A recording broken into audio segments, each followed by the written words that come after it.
नमस्कार। मदद education and welfare society Rangmandal की प्रथम एकल नाट्य प्रस्तुति में आज सभी हमारे सुधी दर्शकों का मैं अशोक लाल आपका स्वागत अभिनंदन करता हूं, खैर मकदम करता हूं। आज आपके समक्ष दो नाट्य प्रस्तुतियां की जाएंगी, जिसमें पहला नाटक है असमंजस बाबू की आत्मकथा। लेखक सत्यजीत रे।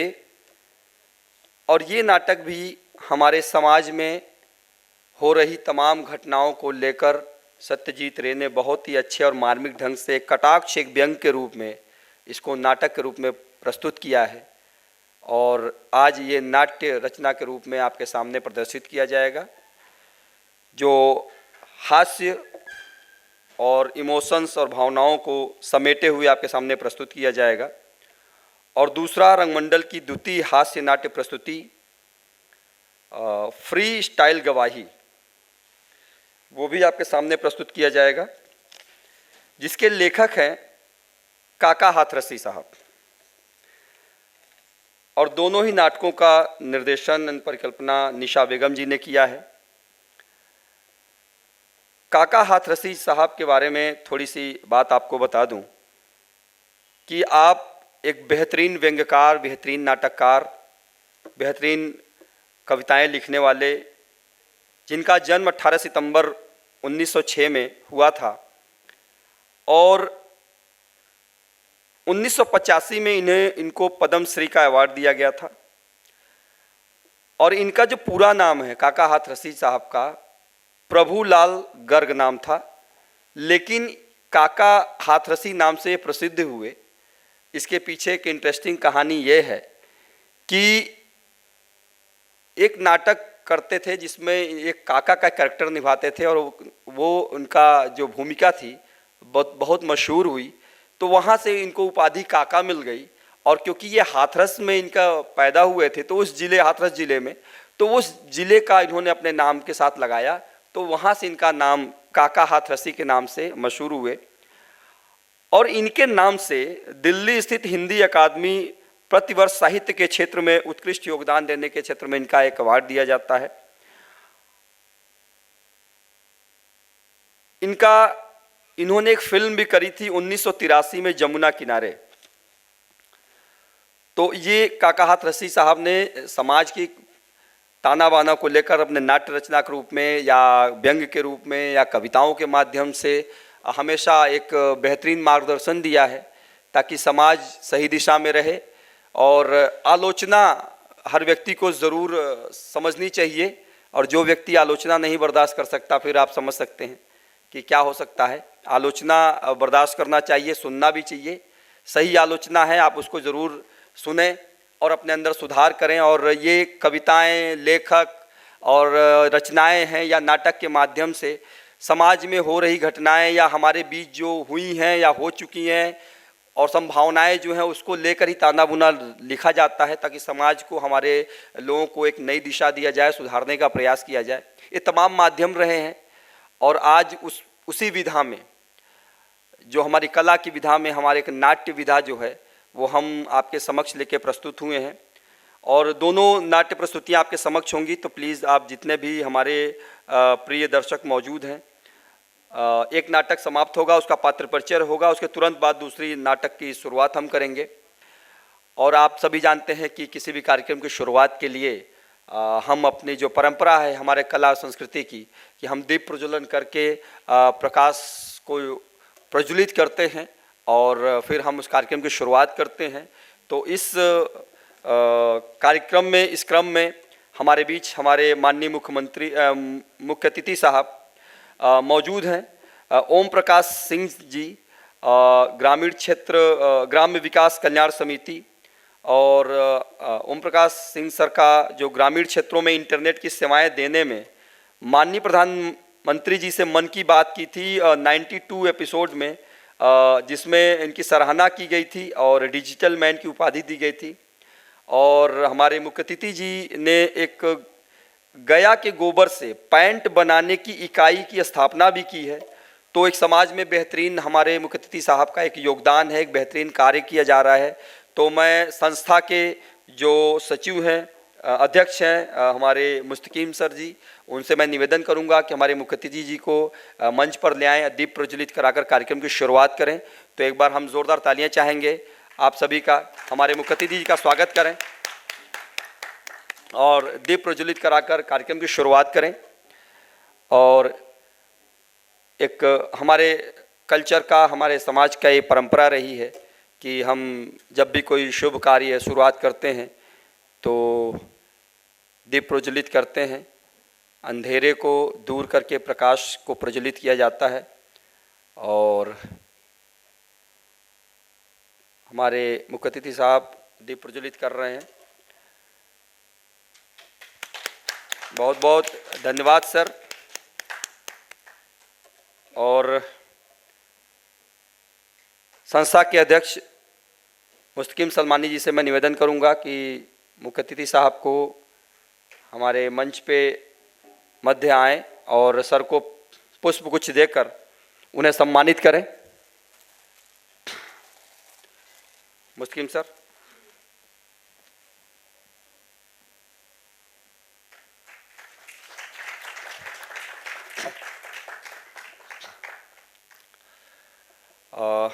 बहुत बहुत धन्यवाद। और मैं निवेदन करूंगा हमारे माननीय मुख्य अतिथि महोदय से कि हमारे दर्शकों के बीच जो आपने उपस्थिति करी है समय निकालकर, उसका तहे दिल से हम शुक्रिया करते हैं और आपके 2 वचन आशीर्वाद की कामना करते हैं। सर।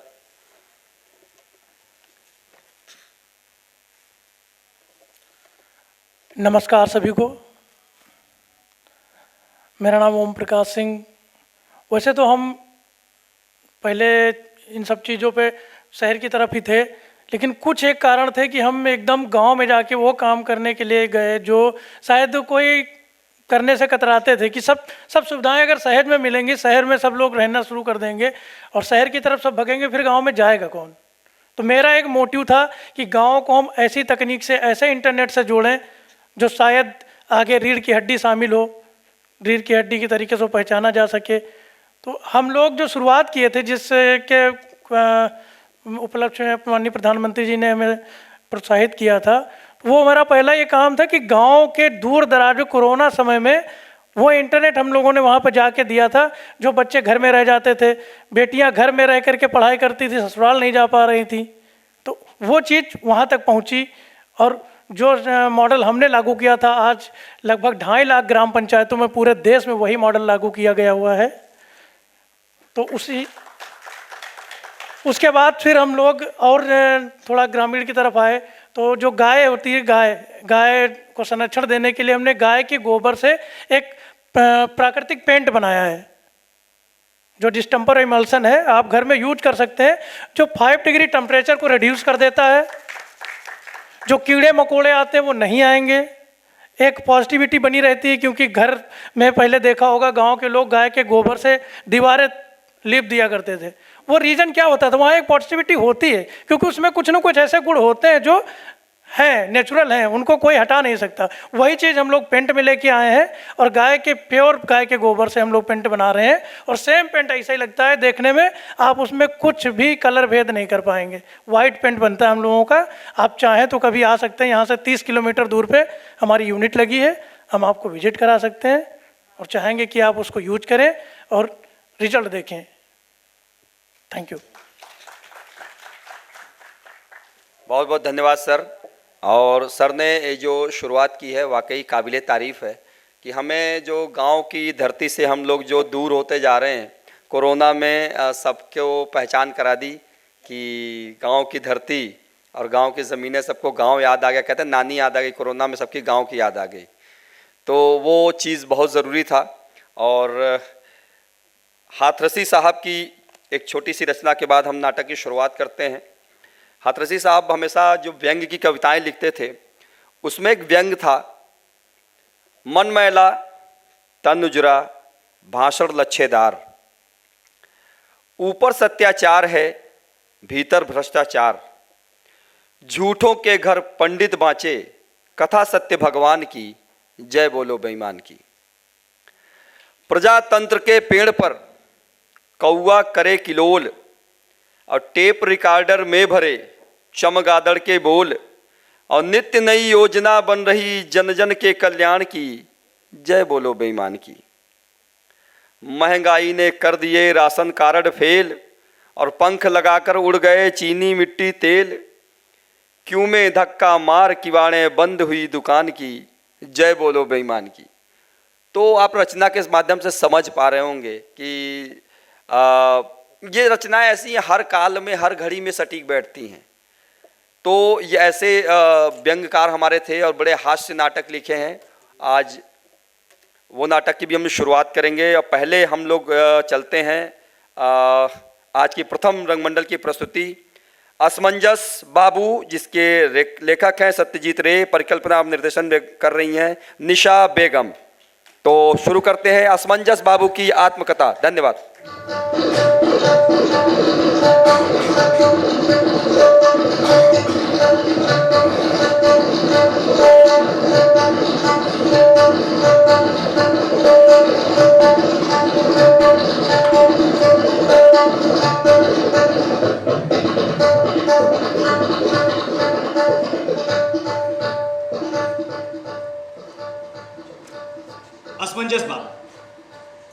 असमंजस बाबू नाम है मेरा। बड़ा अजीब सा नाम है ना। हाँ, तो आप इसे ऐसा भी कह सकते हैं कि लीग से हटकर। शायद आपने ध्यान नहीं दिया होगा, या शायद ध्यान दिया होगा कि इस समाज में उसी चीज को नोटिस किया जाता है जो लीग से हटकर हो। उसी काम को करने में आनंद आता है। आनंद शब्दकोश का सबसे रस भरा शब्द। ये ऐसा पल है, ऐसा लम्हा है जिसे निर्मित करना होता है, क्योंकि ये बाजार में बिकने वाला कोई गिफ्ट आइटम नहीं है। क्योंकि कष्टों के ढेर में आनंद सबसे अलग थलग नीचे दबा होता है, और कष्टों के तकलीफों के ढेर में वो एकदम कोने में दुबका खड़ा रहता है। उसे खोजना और खोज कर अपनी जिंदगी में शामिल कर लेना, यही जीने की कला है। हमारे गुरुजी अक्सर कहा करते थे,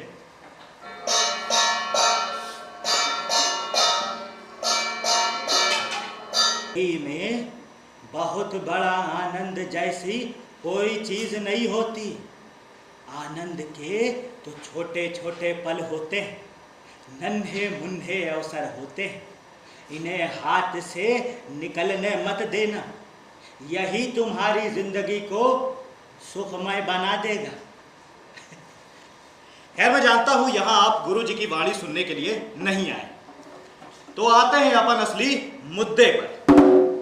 असमंजस बाबू। असमंजस बाबू नाम है मेरा। खैर, नाम का कहानी से कोई लेना देना नहीं। मैं तो कहता हूं कि नाम का जिंदगी से भी कोई लेना देना नहीं। भाई, ये नाम तो इस शरीर की पहचान के लिए बस एक सुविधा मात्र होता है, वरना इंसान की पहचान तो उसके कर्मों से होती है। राम।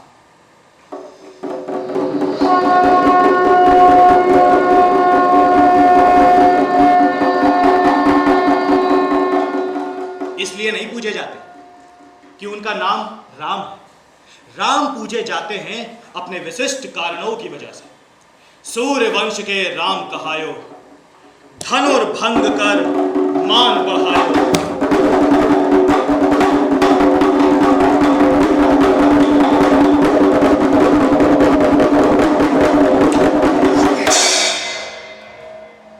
हुआ स्वयंवर, सीता राम कहायो।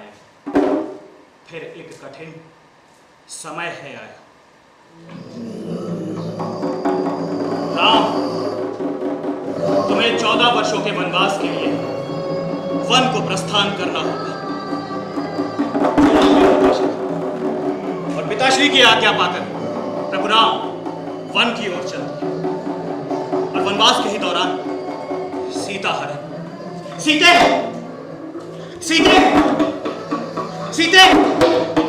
और उसी बीच प्रभु राम की भेंट हुई पवन पुत्र हनुमान से। प्रभु राम, आपका यह दास हनुमान हर स्थिति परिस्थिति और चुनौतियों में आपके साथ रहेगा। जय श्री राम। और फिर युद्ध का वो समय जहां एक ओर मर्यादा पुरुषोत्तम दशरथ नंदन श्री राम और दूसरी ओर परम शिव भक्त लंका नरेश रावण कर चरण कतंबा जम करम जम्बा श्रवण नयन जम्बा मानसं वा पराधम विदितम विदितम विदितम वा करुणामये हे महादेव शंभो। और फिर युद्ध का वो समय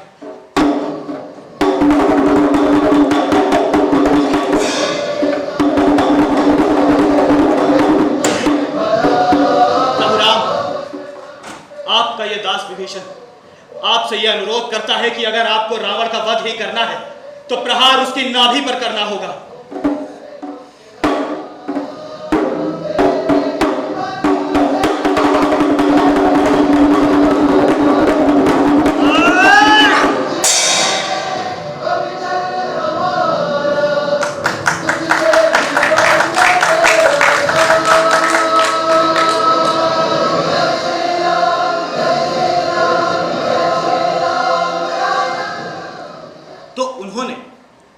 जीवन में उपलब्धियां प्राप्त की, अगर दशरथ उनका नाम राम के बजाय अनिल रख देते तो क्या, तो हम उन्हें भगवान अनिल के नाम से पूछते।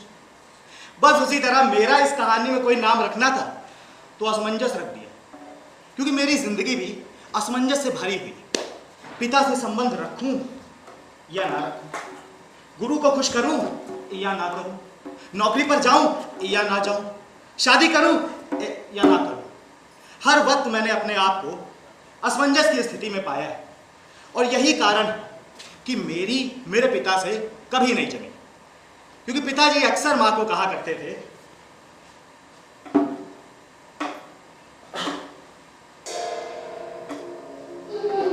कि समझाए दे अपने लाल को, ये बात बात में तकरार करना, इनकार करना, ये बात हम कतई बर्दाश्त नहीं कर पाएंगे।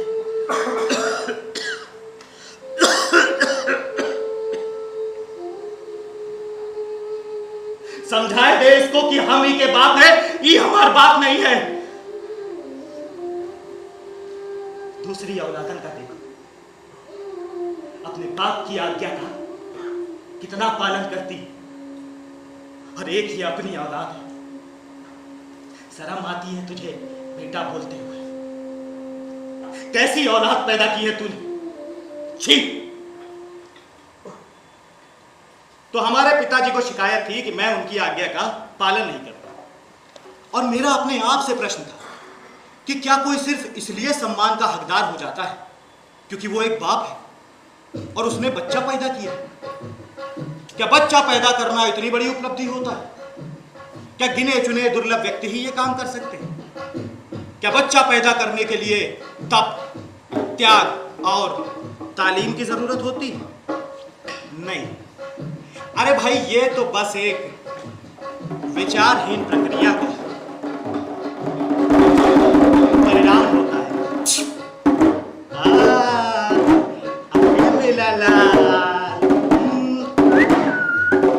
क्योंकि ये बच्चा तो कीड़े मकोड़े पशु पक्षी सब पैदा कर रहे हैं। भाई, सम्मान का हकदार सिर्फ पैदा करना नहीं होता, सम्मान पैदा करने वाले की परवरिश पर निर्भर करता है। लेकिन नहीं, हमने पैदा किया है तो सम्मान करना पड़े। इसीलिए मेरे पिता से कभी नहीं जमी, क्योंकि वो एक आज्ञाकारी पुत्र चाहते थे और मैं एक जिम्मेदार बाप। हम दोनों की ख्वाहिश पूरी नहीं हो पाई और मैं अपने पिताजी का घर छोड़ आया।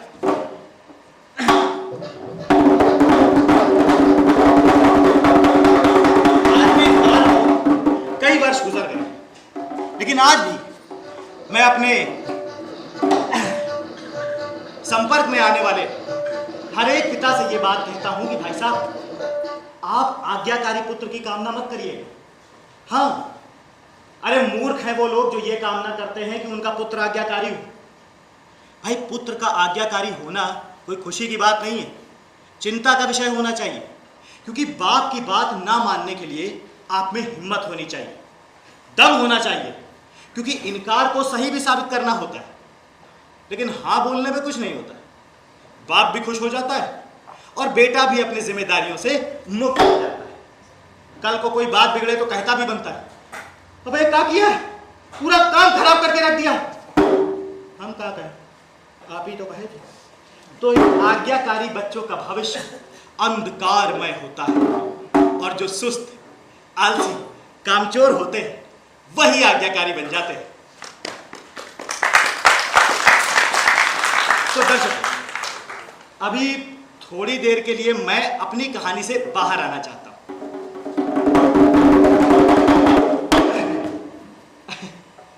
यह कहानी, जिसका नाम असमंजस बाबू की आत्मकथा है, यह पूर्णतः मेरी कहानी है, मेरे अलावा किसी और की नहीं है। हाँ, मैं इसे आपकी कहानी भी कह सकता था, लेकिन ऐसा कहने पे दिक्कत हो जाएगी, आप नाराज हो जाएंगे और फिर आप लोग आस्तीन उठाने लगेंगे और फिर हमें जूते, चप्पल और वो सैंडल खानी पड़ेगी और भारी खाना हम हजम नहीं कर पाते। इसीलिए नमस्कार, ये कहानी जिसका नाम है असमंजस बाबू की आत्मकथा, ये पूर्णतः मेरी कहानी है। अगर इस कहानी के पात्र, घटना या संवाद आपकी जिंदगी से कोई मेल खाता है तो उसे महज एक संजोग समझा जाएगा, इसे कोई अन्यथा ना ले। धन्यवाद। चल, औपचारिक घोषणा भी खत्म हो गई। अब मत बोलना मैंने बताया नहीं। अब मैं वापस अपनी कहानी में जाता हूं।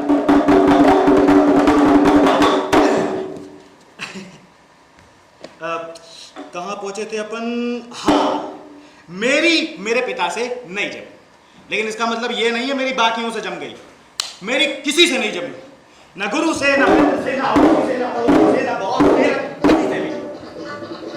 ना पटने की वजह थी मेरी सोच, क्योंकि मैं अतीत की नहीं भविष्य की भी चिंता करता था। भगवान के बजाय इंसानों की बात करता था।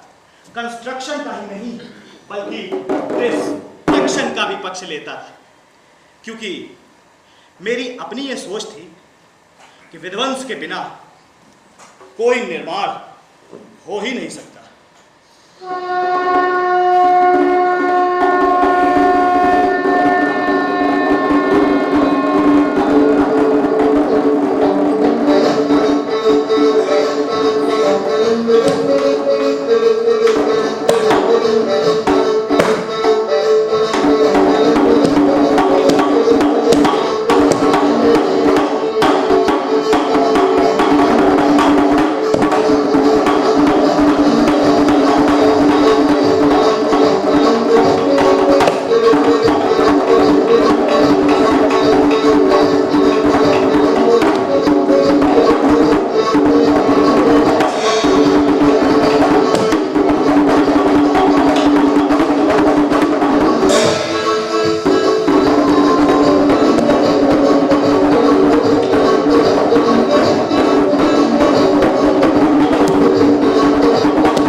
जब तक हम टूटे फूटे सड़े गलों को नष्ट नहीं कर देते, नए के निर्माण का सवाल ही पैदा नहीं होता। लेकिन ये समाज जब किसी की सोच को समझ नहीं पाता है तो उसका विकलांग मन, अपाहिज बुद्धि यह ऐलान कर देती है कि यह ससुरा पागल हो गया है, बहकी बहकी बातें करता है। क्योंकि अपनी बेवकूफ़ी छुपाने के मामले में यह समाज बहुत अक्लमंद है। लोग कहते थे कि मैं बेवजह झगड़ा मोल लेता हूं। अच्छा, अब आप बताइए, मेरे एक पड़ोसी थे, नाम था उनका बन्ने खां। काम धाम कुछ नहीं, दिन भर बस बैठा बीड़ी पीता था।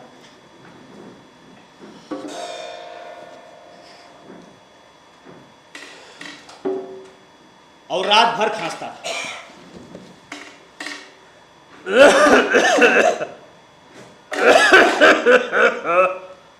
तो ऐसे बनने खा जिनके पास न ढंग से खाने को था न ढंग से पहनने को, सुबह सुबह मेरे घर आ गए निमंत्रण लेके, और वो भी किसका? अपने 5वें बच्चे की छठी का निमंत्रण। सुबह सुबह चले आए।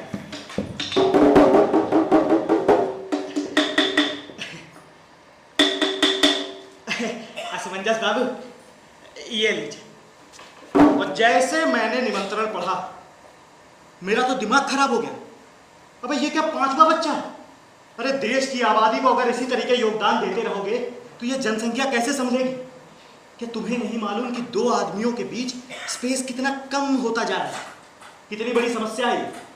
अरे भाई, अगर अनाज से ज्यादा खाने वाले पैदा हो जाएंगे और जमीन की नाप से ज्यादा उसमें बसने वाले हो जाएंगे और नौकरी से ज्यादा उम्मीदवार हो जाएंगे तो क्या होगा?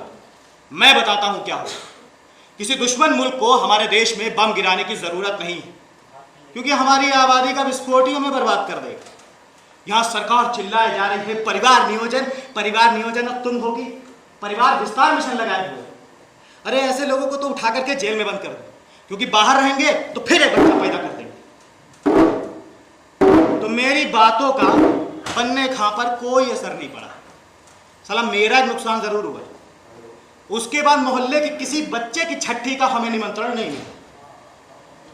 बच्चे पैदा होते रहे, निमंत्रण बढ़ते रहे, और महफिलें भाई साहब सस्ती रही।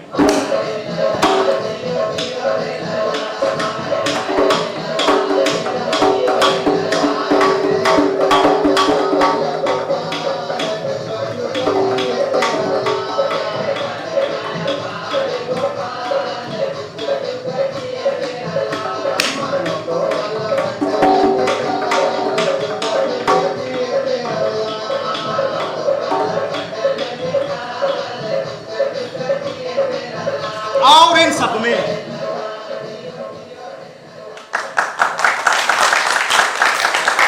असमंजस बाबू कहीं नजर नहीं आए, तो मेरी मोहल्ले वालों से भी नहीं जमी और मैं अकेला पड़ गया।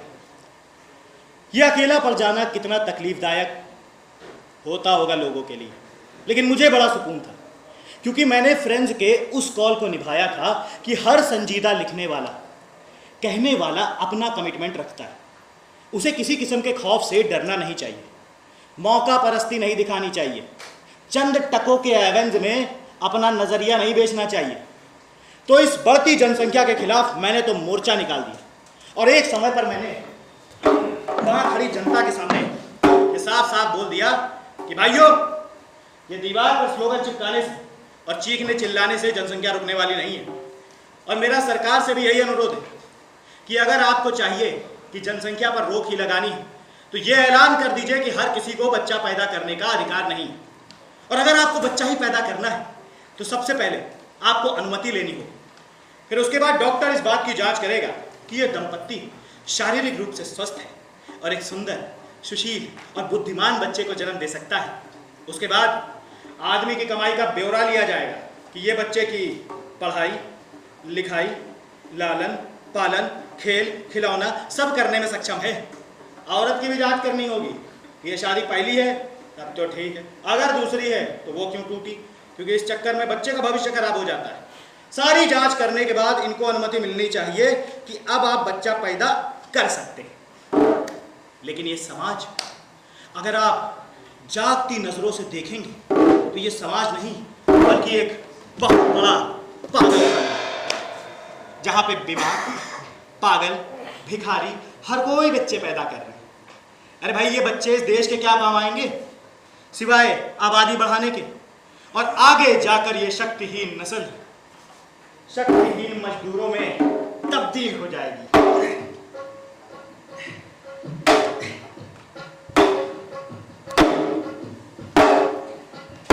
मेरा दुनिया वालों से बस यही अनुरोध कि हमने ये मलबा ढोने वाले मजदूर तो बहुत पैदा करते हैं,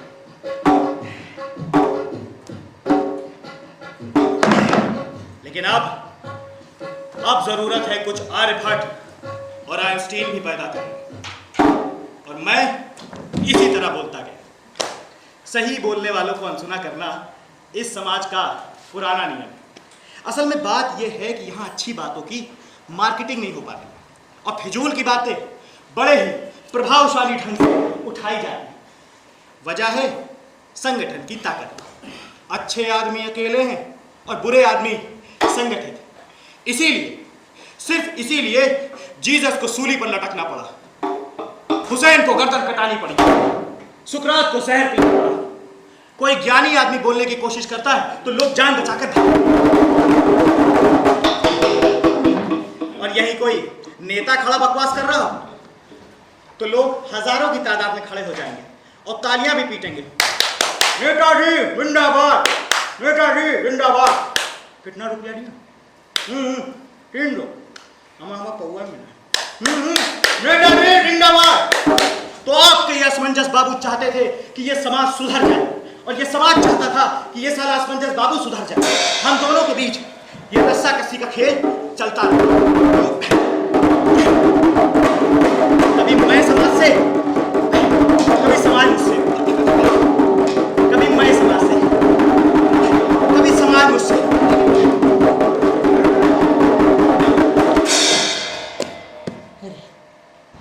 कट से कर।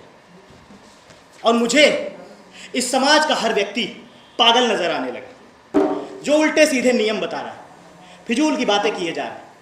अच्छा बताइए, कहते हैं गुलशन नंदा का उपन्यास हिंदू मुसलमान हर कोई पढ़ सकता है, लेकिन कुरान सिर्फ मुसलमान पढ़ेगा और गीता सिर्फ हिंदू। ये नियम किसने बना दिया?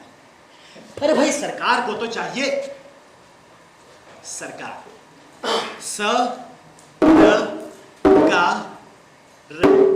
सरकार शब्दकोश का सबसे पाखंडी अल्फाज। अरे भाई अगर कोई नियम अच्छा है तो उसे सब पर लागू करो, वरना किसी पर भी नहीं। और यही कारण था कि मेरी मौलवी और पंडितों से कभी नहीं चली।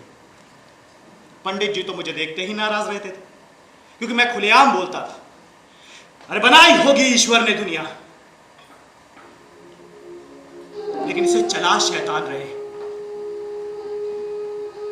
वो तो अच्छा है कि ईश्वर को सिर्फ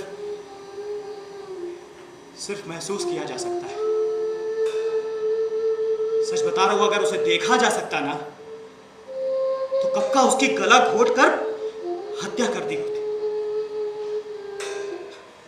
लेकिन ये तो पंडित जी थे, मुझे देखना ही पसंद नहीं करते थे। लेकिन मौलवी साहब मुझसे बात कर भी लिया करते थे, लेकिन मुझे देखते ही लाहौल पड़ने लगते थे।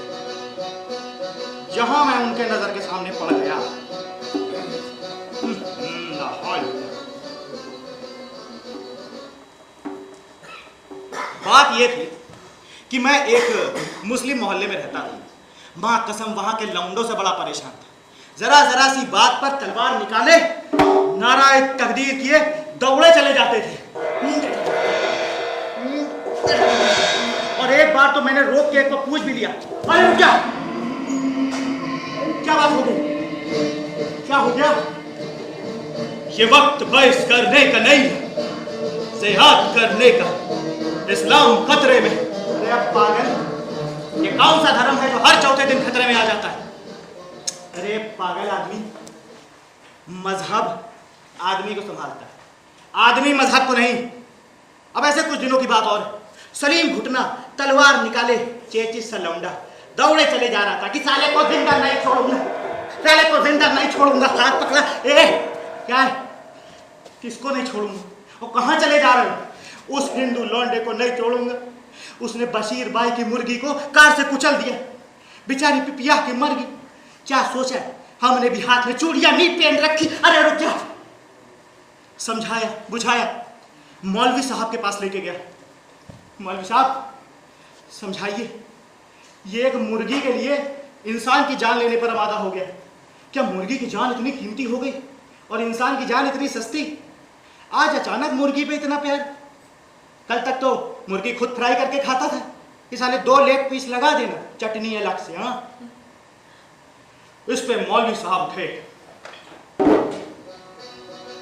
और सलीम को किनारे ले जाकर बोलने लगे, सलीम, ये हम क्या सुन रहे हैं? हम चाहते हैं आप सच्चे मुसलमान बने।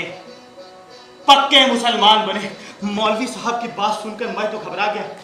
मौलवी साहब, ये कच्चा वाला इतना खतरनाक है, पक्का वाला कितना खतरनाक होगा। बस बस भाई साहब, मेरा इतना बोलना। मौलवी साहब इसीलिए मुझे देखना पसंद नहीं करते थे, लेकिन ये मौलवी साहब थे जो कभी कभी देख भी लेते थे। पंडित जी तो रास्ता बदल लेते थे, जाना होता था बेटी के घर, बेटे के घर निकल लेते थे। धोने जा रहे होते थे, नहाने निकल लेते थे। अब बात यह थी कि पंडित जी अपने धर्म को अपनी नजर से देखते थे।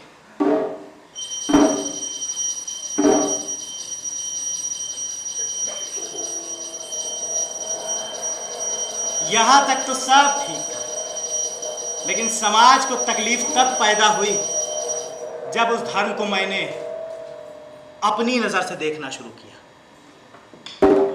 असल में मुझे किसी के हिंदू मुसलमान होने से कोई दिक्कत नहीं है। दिक्कत एक छोटी सी बात से थी, वो थी वेशभूषा। असल में हमारे देश के विभाजन में बहुत सारे कारण हुए, उनमें से एक छोटा सा कारण हमारी वेशभूषा भी था। क्योंकि जिन्ना उतने मुसलमान नहीं लगते थे, गांधी जी जितने हिंदू लगते थे। धोती, जनेऊ, आश्रम। क्योंकि गांधी जी तो हर वक्त कहते रहे, ईश्वर अल्लाह तेरा नाम, सबको सन्मति दे भगवान। तो उस दौर का मुसलमान सोचने लगा कि ये तो मजहब की चिंता करने वाला आदमी है, देश की चिंता करने वाला आदमी नहीं है। क्योंकि जब गोली लगी तो सिर्फ वो हे राम बोले, अल्लाह भूल गए, क्योंकि वही मुंह से निकला जो पेट में था। बस मेरा यही बोलना लोगों के लिए जहर साबित हो गया। क्योंकि इस समाज में रहने के लिए झूठ बोलना बड़ा जरूरी है, और यह झूठ की सच्चाई मेरे समझ से परे थी। इसीलिए मैं सच बोलकर पिछड़ गया और दूसरे झूठ बोलकर ऊंचाइयां चढ़ गया। ये समाज तो ऐसा हो गया है जैसे सोच की कंघी का हर दाता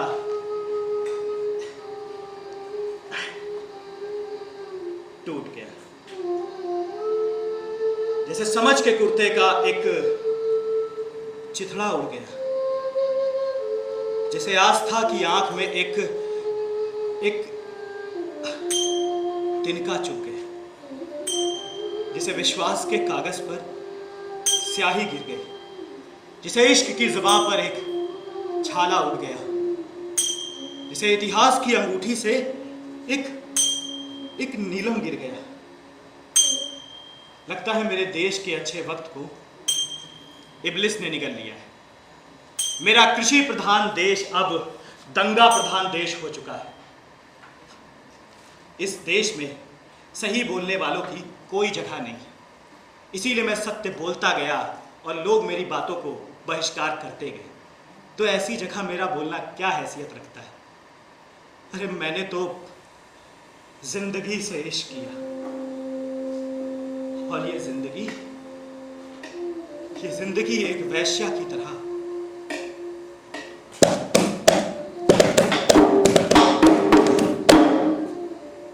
मेरे इश्क पर हंसती रही, और मैं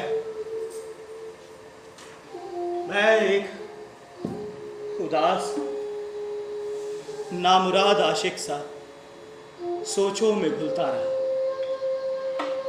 और जब उस वैश्या की हंसी को मैंने कागज पर उतारा, हर एक अक्षर के गले से एक चीख निकली, एक दर्द जो मैंने सिगरेट की तरह पिया।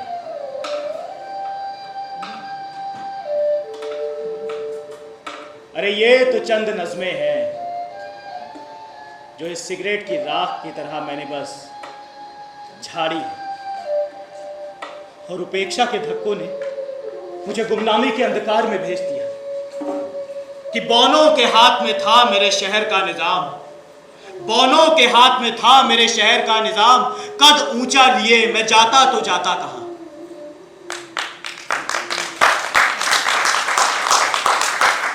उस वक्त मुझे समझ में आ गया कि यहां सही बोलने वालों की कोई जगह नहीं। जिस देश में राम, कृष्ण, महावीर और नानक जैसे महापुरुषों ने कितना समझाने की कोशिश की, लेकिन कोई नहीं माना, तो ऐसी जगह मेरा बोलना क्या ही हैसियत रखता है, जहां ना राजाओं के कान हैं, ना प्रजा की आवाजें हैं, जहां अस्पताल के दरवाजों पर हक, सच्चाई, ईमान, कद्र, न जाने कितने लफ्ज ऐसे ही बीमार पड़े कहते हैं कि यहां व्यंग मत बोलो। अगर काटता है जूता तो क्या हुआ, पैरों में ना सही सिर पर रख डोलो, लेकिन व्यंग मत बोलो। अंधों का साथ हो जाए तो खुद आंखें बंद कर लो। अब जैसे सब टटोलते हैं राहें, अब तुम भी टटोलो, मगर व्यंग मत बोलो। क्या रखा है कुरेदने में, हर एक का है चक्रव्यूह भेदने में। सत्य के लिए निरस्त्र टूटा पहिया लिए लड़ने से बेहतर है। जैसी दुनिया है वैसे बोलो, मगर व्यंग मत बोलो। उस दिन समझ में आया कि इस देश में सुनने वाला कोई नहीं, और कहते हैं जब बुरा समय आता है तो सबसे पहले बुद्धि भ्रष्ट हो जाती है, मजबूत इरादे वाला भी डगमगा जाता है। विनाश का दरवाजा मृत्यु आंखों सा खुला रहता है। तो आपके असमंजस बाबू का बुरा समय भी अपने शबाब पर था। वो तो कहिए कि आखिरी वक्त मेरा विवेक लौट आया, वरना मैं सच में मुंह दिखाने लायक नहीं रहता। आप जानते हैं कि गहरे अंधकार के वक्त एक कुत्ते ने मुझे रास्ता दिखाया, जिसे लोग असमंजस बाबू का कुत्ता भी कहते थे। तो दर्शकों, यहां से असमंजस बाबू की कहानी में एक नया मोड़ आएगा।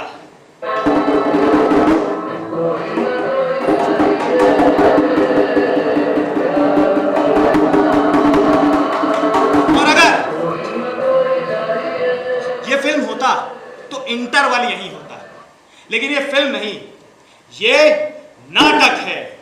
फिल्म देखने में और नाटक देखने में बहुत फर्क होता है, क्योंकि नाटक देखने के लिए आप में श्रद्धा होनी चाहिए। हाँ, लेकिन फिल्म देखने में श्रद्धा का कोई काम नहीं।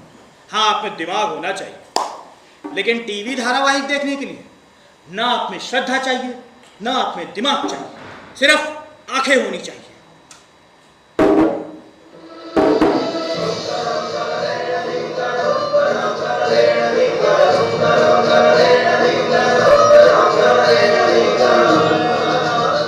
ये लो प्याज काट दिया, तहरी छोड़।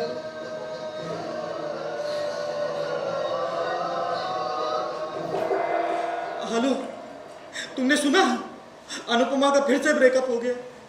हाँ, नहीं, आगे की कहानी तो कल दिखाओ। तो दर्शकों, यहां से कहानी उस मुकाम पर पहुंच गई है जहां आप कहानी से बाहर नहीं निकल पाएंगे। आपको कहानी के अंदर आना पड़ेगा, क्योंकि हर आदमी के अंदर एक असमंजस बाबू मौजूद है, और बात तभी बनेगी जब आप इससे भावनात्मक रूप से जुड़ेंगे, क्योंकि ये हृदय की वीणा की गूंज है, जिसे देख तुम्हारे दिल के तार भी छू जाएं, तुम भी बज उठो तो समझना कि नाटक देखा। क्योंकि ये फिल्म नहीं, नाटक है। इसके एक एक दृश्य को पीना होता है, चुस्की चुस्की महसूस करना होता है, भूलना होता है अपने आप को। तो दर्शकों, यहां से मैं अपनी मुख्य धारा से कट सा गया, अकेला पड़ गया। इंसान की जिंदगी में अकेलेपन से बुरा कोई समय नहीं होता। ये वो समय होता है जब या तो इंसान पागल हो जाता है या आत्महत्या कर लेता। मैंने भी सोचा कि एक बच्चे को गोद ले लिया जाए, फिर सोचा ना मेरे आगे नाथ ना पीछे पगहा, कल को कुछ हो गया तो बेचारे बच्चे का क्या होगा। फिर सोचा कि कोई जानवर पाला जाए, तोता, चिड़िया, मैना, खरगोश वगैरह, और उसके देख रेख में अपना जीवन गुजार दूं। हाँ, ये सही रहेगा। और फिर इसी कड़ी में मैंने एक कुत्ते को पाला, जिसे लोग असमंजस बाबू का कुत्ता भी कहते थे, लेकिन मैं कहता था कि वो कुत्ता नहीं, मेरा गुरु, मेरा मार्गदर्शक है। आप जानते हैं, उस कुत्ते की मौत पर जब मैं दहाड़ मारकर रोया,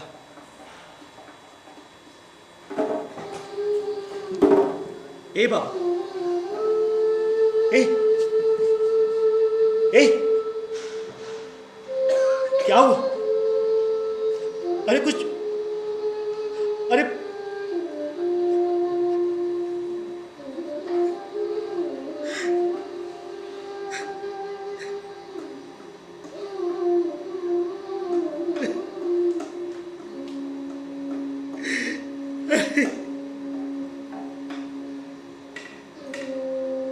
मेरा तो वैसे में कोई नहीं था यार, तुम्हें छोड़ के इतनी जल्दी चले जाओगे?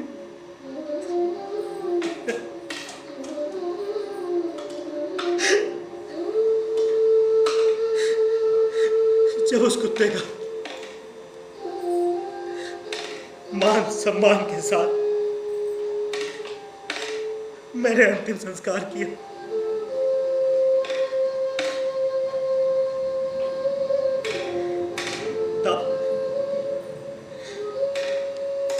तब पहली बार था कि असमंजस बाबू पर कोई नहीं हंसा, किसी ने मुझ पर व्यंग नहीं किया। अच्छा, अब इस बात पर आया जाए कि यह कुत्ता मेरे पास आया कैसे। मैं अपने अकेलेपन से परेशान था, एक पार्क के कोने में बैठा हुआ, जहां अच्छा खासा अंधेरा, कि अचानक कुछ आहट होती।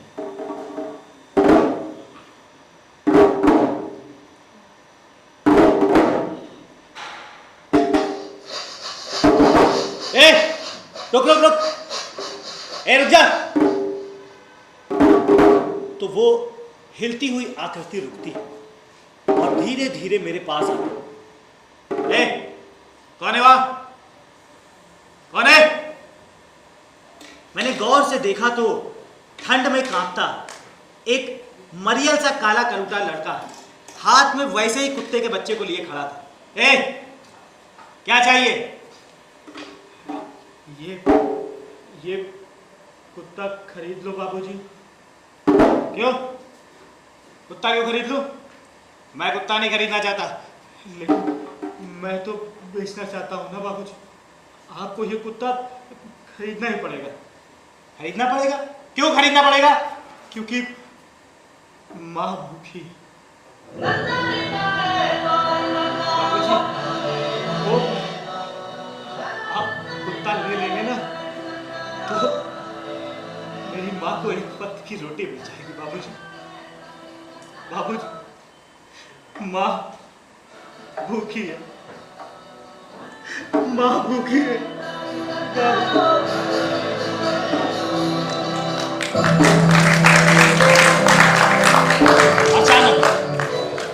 अचानक वो मरियल सा काला कलूटा लड़का मुझे सुंदर लगने लगा, क्योंकि झटपटाता बाज हो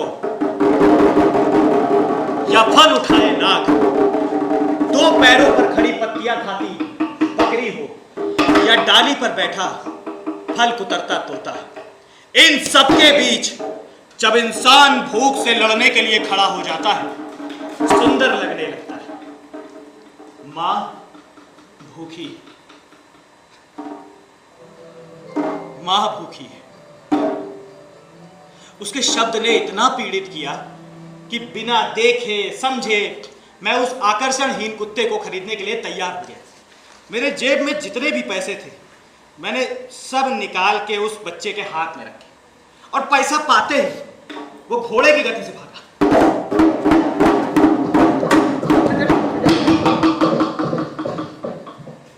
और देखते ही देखते वो आंखों से ओझल हो गया। मैं भी उस कुत्ते को लिए घर चला आया। हाँ, अरे हाँ, चल। और जैसे ही मैं मोहल्ले में घुसा, जो लोग मुझे बात करते देखना भी पसंद नहीं करते थे, वो लोग मुझ पर व्यंग करने लगे। अरे इधर असमंजस बाबू, कुत्ता बहुत बढ़िया है, बिल्कुल आप ही पे गया है। उन सब की बातों पर मैंने ध्यान ही नहीं दिया और उस कुत्ते को लेकर मैं चुपचाप अपने घर चला आया। कहने वाले कहते रहे। अब उस कुत्ते के साथ मेरे दिन बीतते लगे। मैंने उसको सबसे पहले नहलाया। ठंडे ठंडे पानी से नहाना चाहिए। अरे और गाना आए या ना आए, गाना चाहिए। उसको मैं दूध पिलाता था। ये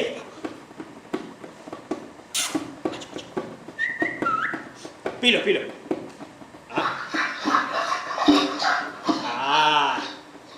बहुत बढ़िया।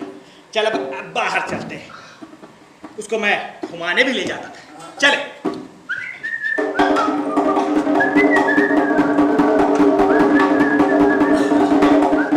क्या हुआ?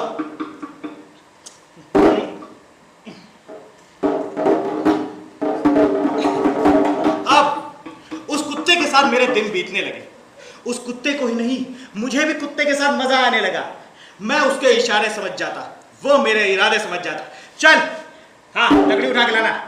ये चल। ये बात। चल एक बार और। क्या बात है। खूब मिलता था रंग जब मिल बैठते थे दीवाने दो। एक दिन मेरे मन में ख्याल आया कि कुत्ता मेरा जवान हो गया है, इसकी शादी कर देनी चाहिए। हाँ, बहुत खराब समय आ गया।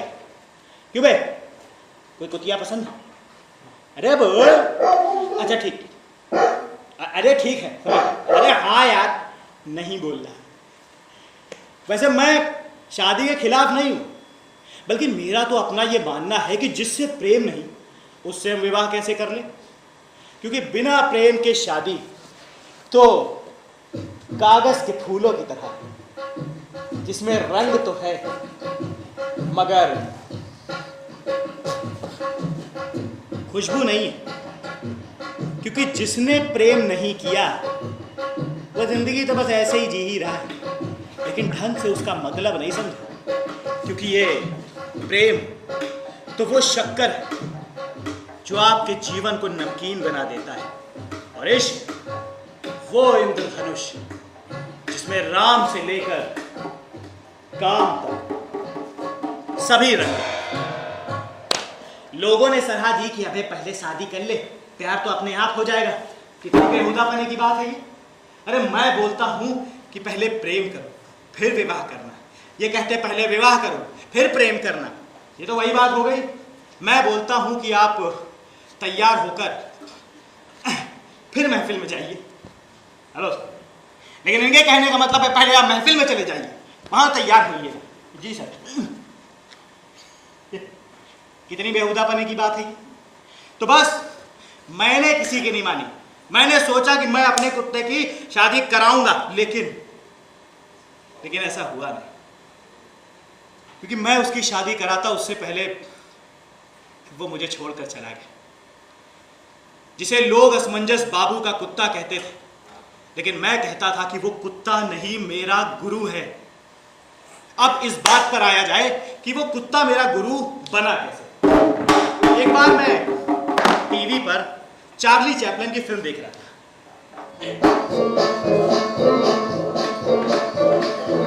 कुत्ता भी मेरे साथ बैठ के टीवी देख रहा था।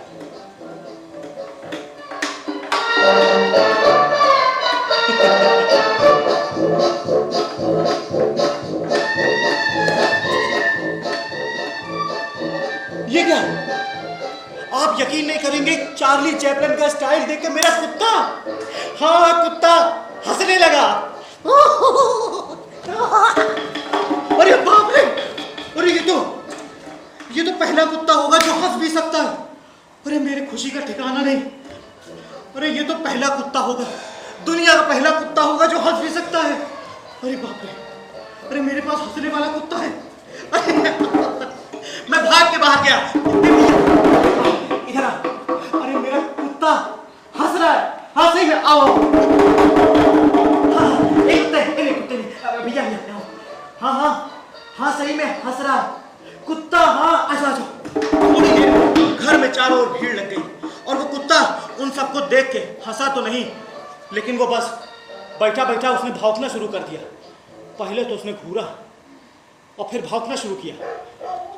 अरे चुप चुप चुप चुप, नहीं नहीं नहीं हंसता, चुप। अरे नहीं भाई, अरे सुनो तो हंस के, अरे नहीं, वो कुत्ता तो नहीं हंसा, लेकिन वो लोग मुझ पे जरूर हंसने लगे और मुझ पे फिर व्यंग करने लगे। असमंजस बाबू, आप पूरी तरीके से पागल हो गए हो। अरे भैया, तुम भी इस पागल की बात पे आ गए, चलो यार, तुम भी चलो घर पे। उस कुत्ते पे मुझे इतना गुस्सा आया, साले अभी हंस रहा था, अभी सब आ गए तो नौटंकी पेल रहा, मन किया तू लगा के। खैर छोड़, मालूम है तेरा मन नहीं होगा, हाँ मुंह ना बना, लेकिन ये बात तो तय है कि कुत्ता मेरा हंसने वाला है। अब ऐसे ही एक दिन मैं शाम में अपने कुत्ते को घुमाने के लिए ले जा रहा हूं। चल, ये अचानक तेज हवा चलने लगी।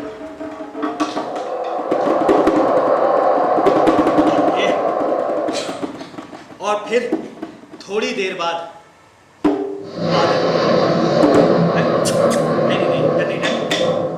और फिर जैसे मैं घर की ओर बढ़ता कि बस थोड़ी देर में मैं बारिश से बचने के लिए किसी तरीके से कोने में आके खड़ा हुआ। फिर क्या देखता हूं कि थोड़ी दूरी पे एक गाड़ी आके रुकी और उस गाड़ी से एक मोटा सेठ हाथ में छतरी लेके बाहर निकला और जैसे उसने दरवाजा खोला तो हवा से वो छतरी दूर फेंका गई। अब वो छतरी पकड़े और अपनी धोती संभाली। अब ये करते देख के वहां खड़े सब लोगों की हंसी नहीं रुक रही थी। हंसते हंसते हंसते हंसते हंसते हंसते अचानक उन सब की आंखें मेरी ओर, क्योंकि उस धोती संभाले सेठ को देखकर मेरे कुत्ते की हंसी नहीं रुक रही थी। और थोड़ी देर में चारों ओर भीड़ लग गई। लोग हंसते हुए कुत्ते को बस देखना चाहते थे।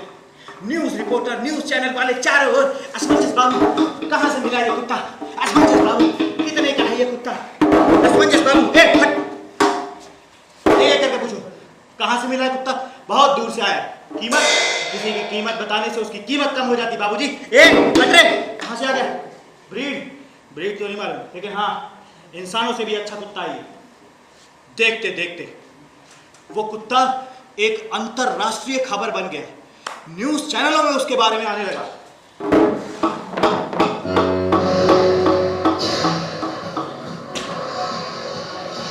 नमस्कार, सुबह के 8 बज चुके हैं और ये है मुख्य समाचार।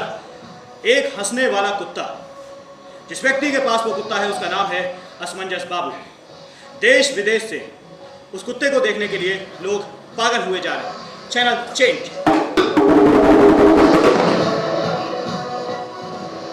Hello, good morning. It's 8 a.m. morning and it's a laughing dog. The news from India and the person who have the dog named Asmanjas Babu. Channel change.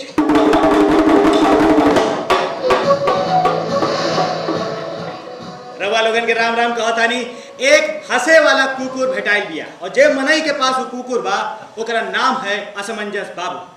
हमरे भोजपुरी के गायकगण वो कुकुर पे एगो गाना भी बनवले दिया कि हमके ना फाने तोहर गेट देला, कुकुरा चहेट देला।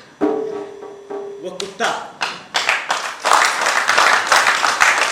जिसको मैं एक सीधा साधारण सा कुत्ता समझ रहा था, उसने मुझे अंतरराष्ट्रीय ख्याति दे दी।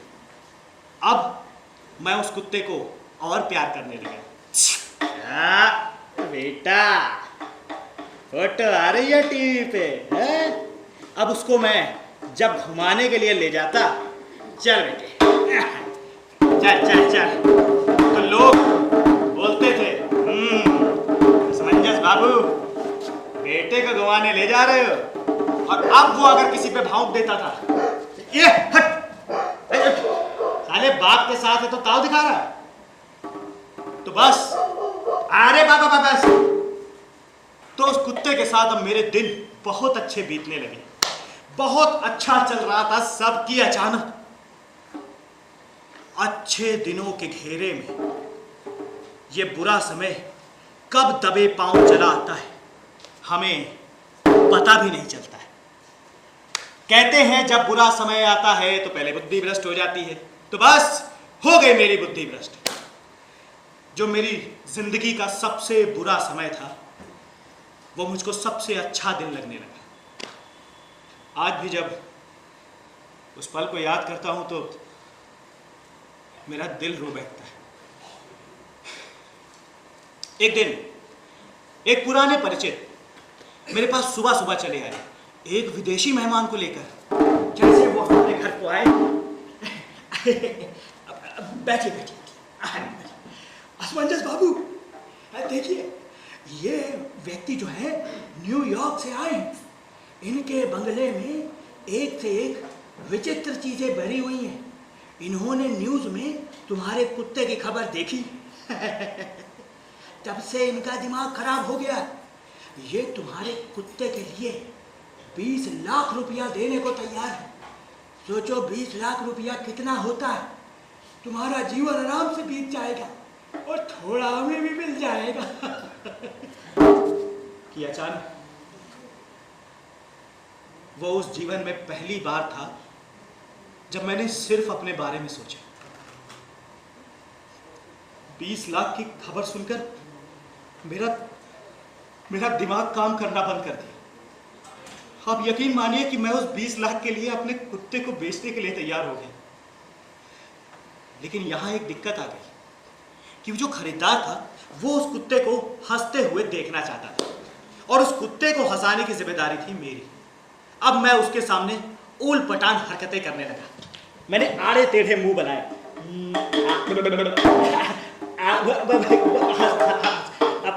हंस के दिखा दे। नहीं सर, जस्ट अ मिनट। मैं करता हूँ। उसके सामने मैं कुत्ता बना।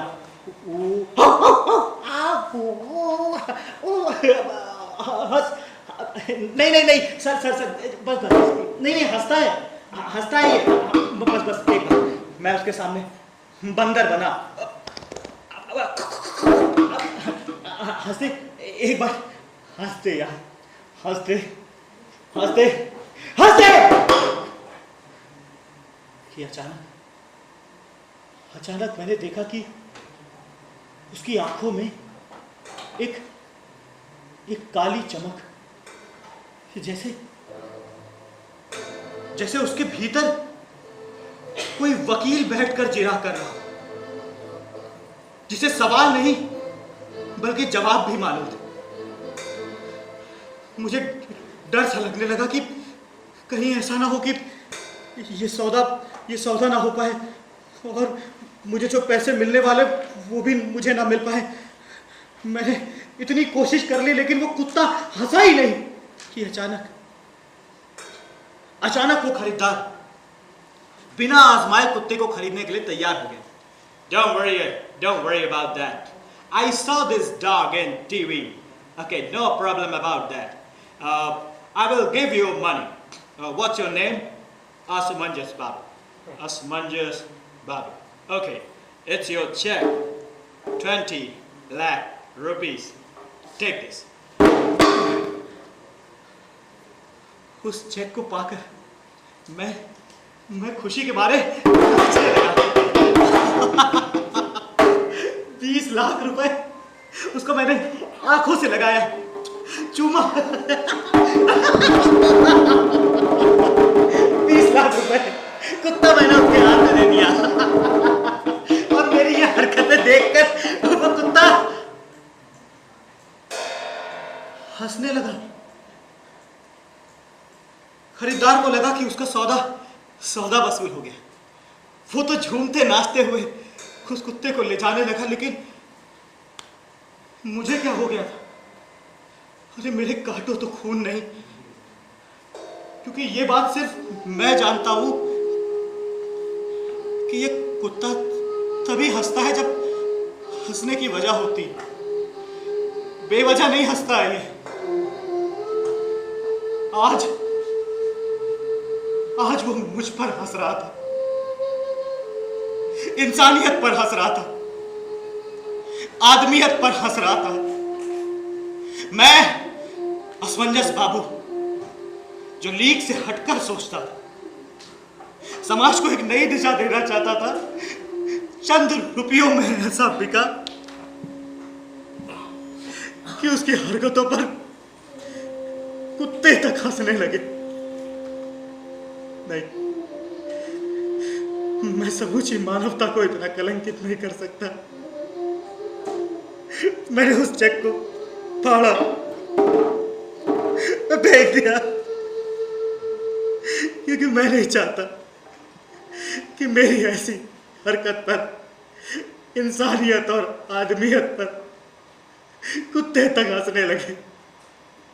मैं हाथ जोड़ के निवेदन करने लगा, बाबूजी, मैं कुत्ता नहीं बेच सकता। बाबूजी, मैं कुत्ता नहीं बेच सकता। मैं कुत्ता नहीं बेच सकता। मैं कुत्ता नहीं बेच सकता।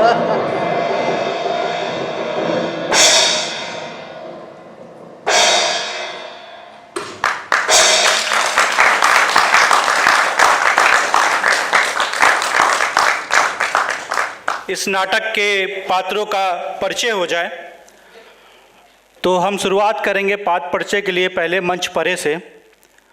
प्रकाश में थे मोहम्मद हफीज़ भाई हमारे, प्लीज़।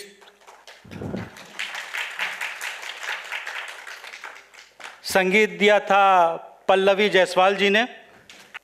नक्कारा में थे विजय मिश्रा जी, विजय भैया।